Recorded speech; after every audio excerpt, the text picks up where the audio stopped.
attention, please. You need passion. You need desire. You need want. We play with that passion. We play together. We play for each other. And we play to win. We are Notre Dame.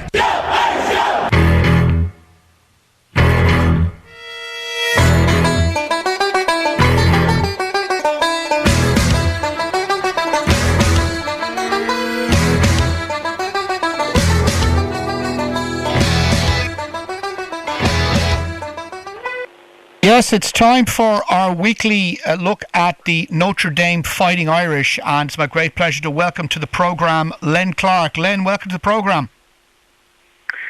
Good afternoon, Declan. How are you doing this weekend? We're getting by. I think thanks to duct tape and a couple of other little things, we're getting there. Well, I tell you what, we really needed a bye week this week as Notre Dame did not play. They're getting ready to play the University of Michigan next Saturday. So for the players and the fans, especially the media, it was good to have a weekend off. Yeah, because instead of having opposition guys in helmets, the guys were battling with exam papers and answer books. And that could be the toughest opponent they've had all year, but definitely a chance for the players to, step out of the football role and to focus on academics. And some of them might go home, or even in the past, I remember Jerry Tillery, who was a very good defensive lineman who graduated last year on his midterm break. He actually went to Dublin. And so it's a chance for individuals just to become students once again. Yeah, well, any of the guys who are heading to Dublin on their next break, tell them to look us up here at Dublin City FM. That's a good idea. I think that would be great for them to learn a little bit more about the place they're going to be playing in next year, but also for a cultural experience. But the big thing right now is for them to get some rest, focus on exams, and get ready for the University of Michigan, who Notre Dame plays next Saturday night at the Big House in Ann Arbor, Michigan. Michigan played yesterday. They faced the number 7th team in the United States, the Penn State Nittany Lions, and the game went right down to the final seconds. Michigan lost 28-21, so their record 5-2.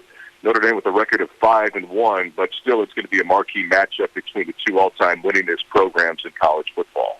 Now, do Notre Dame have a good record in the Big House? They are very competitive with Michigan, but it's been a very tough struggle the last couple of times. I want to say the last 3 times they've been up to Michigan, they've come out with a loss. And so that's always in the back of the mind of the Irish players, but they have something to prove. They want to start a new streak, and Notre Dame and Michigan does not play every year. They do not play every year, so it's good to go up there and get a victory, and then if they don't face each other for another 3-4 seasons, they still have the bragging rights that they did win, especially at the Big House. Because it is, just again to remind our listeners, the reason why it's known as the Big House, it is the largest academic sports venue in North America, if not the world. It is a big place. It's built into a hole, and so the University of Tennessee has about 110,000. They might be named the largest stadium in the country, but then Michigan will dig down a few feet more and add a few seats, and it seems like they're always back and forth, but right now the bragging rights do indeed fall with the Michigan Wolverines. So I'm just taking a look right now. So the last 2 games in Ann Arbor, Michigan has won 1, 2, 3, 4. Notre Dame has not won in Michigan since 2005, Declan. And so the last time they played was in 2018, and Notre Dame won that game 24-17. And then in 2014, they shut out the Trojans, or I should say the Wolverines, 31-0. So the past 2 games Notre Dame has won, but it's been since 2005 since they won at the Big House. So they were home victories. They were victories in South Bend. Exactly. Okay. So that's an idea of the task facing the guys next weekend. Bill of health, are there any guys on the injured list? Nothing has come out as major, but a few players are dinged up. But with the bye week, they'll be okay and ready to go. Jafar Armstrong was injured in the Louisville game to start the season, and he came back and played in the last game against USC. Did not see a lot of action, and so he will probably see more touches of the ball against Michigan, but we'll find out more during the week as they practice. But right now, everybody seems to be healthy, and that's the key, especially as we go into the latter part of the season. Once November comes, traditionally Notre Dame has had a tough time in November, but the past couple of years they have been very successful. And so this is really going to be that springboard game, playing in October, hopefully coming out with a 6-1 record, and then the schedule really favors Notre Dame from a scheduling standpoint, as most of the games will be at home. The only away game the two away games in November will be at Duke and in Stanford to finish the season. But yesterday, Declan, it was kind of a crazy day in college football as the number 6 team in the country, the Wisconsin Badgers, were beat by unranked Illinois. So Notre Dame, even though they didn't play yesterday, has a good chance of moving up to maybe number 7 in the country. I believe Illinois are playing in the 2021 game in Dublin. It's been announced they're going to play the University of Nebraska, and that's going to be great for those two programs. Illinois has really struggled, but that could be a great way to unify their fan base and to really look forward to something to celebrate the football team. And let's see if after that big win against Wisconsin, then they could build up some momentum. But because this was a bye week, recruiting is so crucial, and the Notre Dame coaches were out all over the country visiting prospects and individuals who have signed a scholarship with the University of Notre Dame. So Brian Kelly was in the state of Virginia, and all the coaches, it's really not a bye week for them. It's actually double time as they are burning the candle at both ends.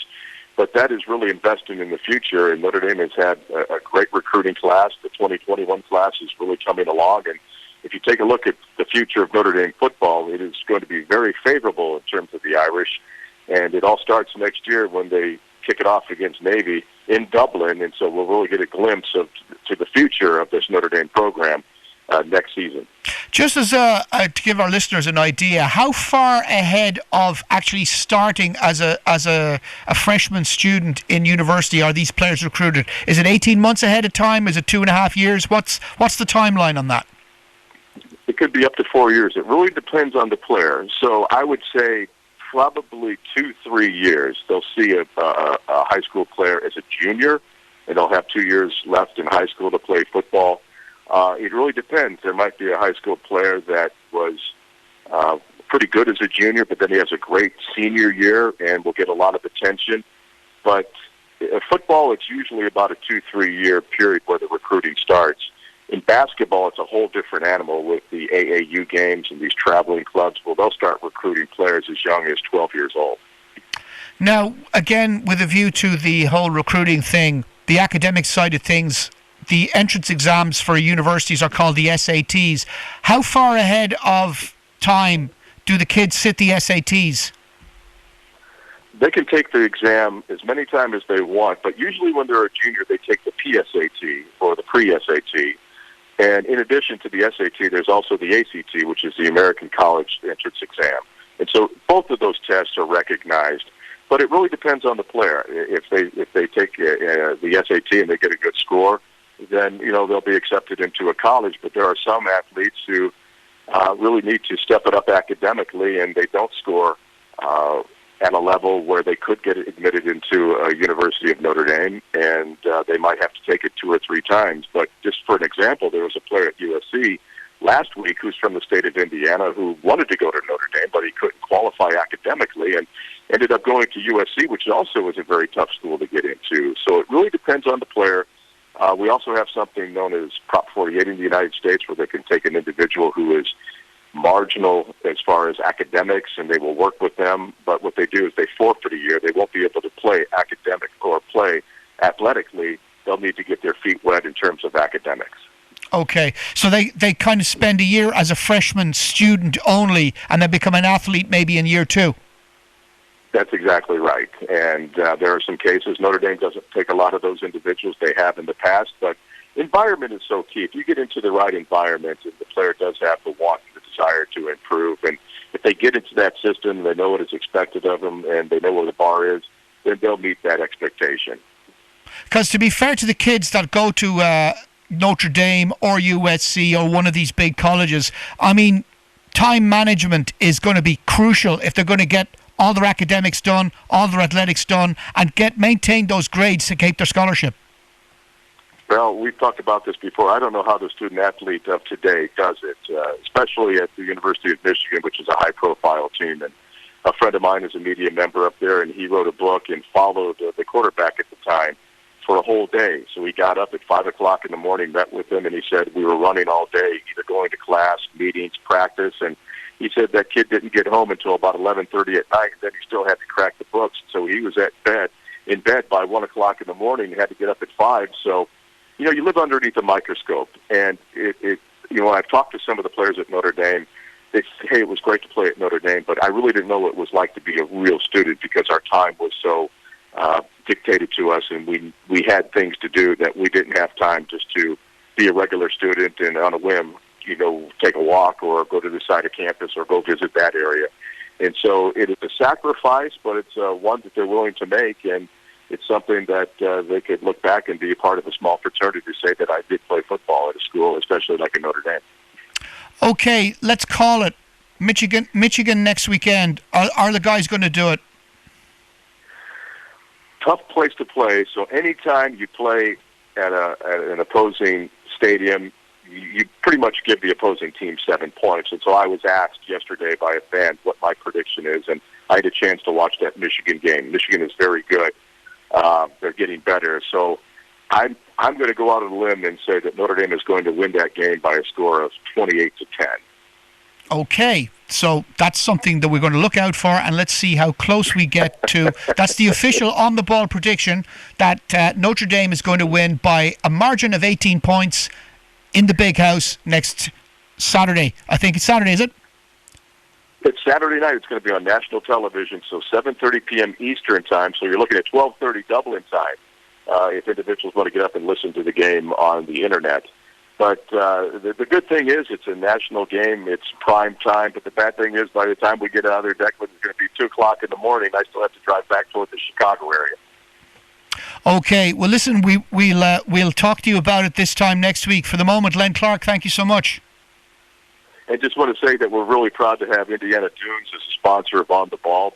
And if individuals are interested in learning more about the newest national park in the United States, visit IndianaDunes.com. Absolutely. Now, that's all we have time for on this week's Notre Dame slot, and we'll be back talking to Len Clark again next week.